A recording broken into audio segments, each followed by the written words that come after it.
So this is a king penguin. This penguin is therefore slightly smaller than the emperor, but still rather splendid. And the reason we have this penguin is to do with this chap here. And as some of you may well recognise, this is one of the great heroes of Antarctic exploration, Sir Ernest Shackleton.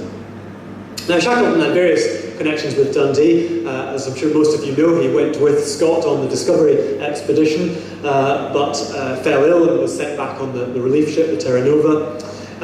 He and Scott then returned to Dundee in 1904 to give a joint lecture about their expedition. And in 1906, and this is less well known, Shackleton actually stood to become an MP for Dundee during this time between expeditions when he was trying to work out what on earth to do with himself. He thought, well, I'll have a go at politics. And stood in the general election, managed to get, he was a Liberal Unionist candidate, managed to get all of 13% of the vote, which clearly was not enough to get him elected. But ever since the Discovery expedition, Shackleton had been wanting to basically lead his own Antarctic expedition. And eventually in 1907 he managed to start getting things together to organise this. Now, the specific connection with D'Arcy is through this chap here. This rather forlorn-looking fellow is Alistair Forbes Mackay. Mackay was a student of D'Arcy's. He was originally from Argyllshire. His father was an army officer, so he kind of moved around quite a bit, but spent most of his childhood in Campbelltown. He went to Edinburgh to study medicine, but that was interrupted by the Boer War. He enlisted, joined up to fight in the Boer War, had various adventures there. Came back to Edinburgh, finished his studies in medicine, and then came to Dundee to study zoology and botany under D'Arcy and Patrick Geddes.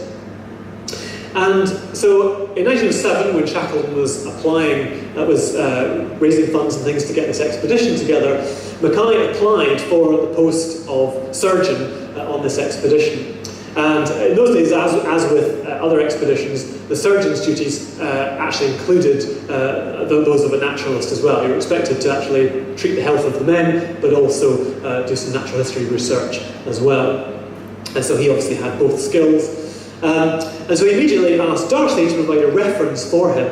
And so this is the letter that D'Arcy wrote to Shackleton, where he says, "My old pupil, Alistair Forbes Mackay, tells me that he's applied to you for the surgeon's billet on your new Antarctic expedition and asked me to speak up for him. He was very young when he came to my class, but I had then and still have a very high opinion of him. I employed him as a junior assistant during one summer session and took him with me on a collecting trip to the west of Ireland. He's of course not a trained naturalist, but I doubt if you'll find a better nowadays if you're to combine the job with the surgeon's duties. Mackay is a strong and manly fellow and full of indomitable pluck, as his exploits in the Boer War, which I've only heard a few, amply demonstrate. I'm quite sure that you may trust him through thick and thin as a good comrade, a strong man and a clever fellow." It's a pretty good reference.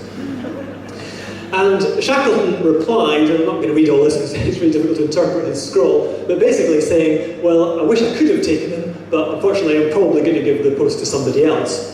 Now, we don't actually know what made him change his mind, but presumably D'Arcy's reference had something to do with it, and eventually he did take Mackay, whereupon Mackay immediately wrote to D'Arcy saying, "I can never thank you sufficiently for the magnificent letter of recommendation. I think it just turned the scale in my favour."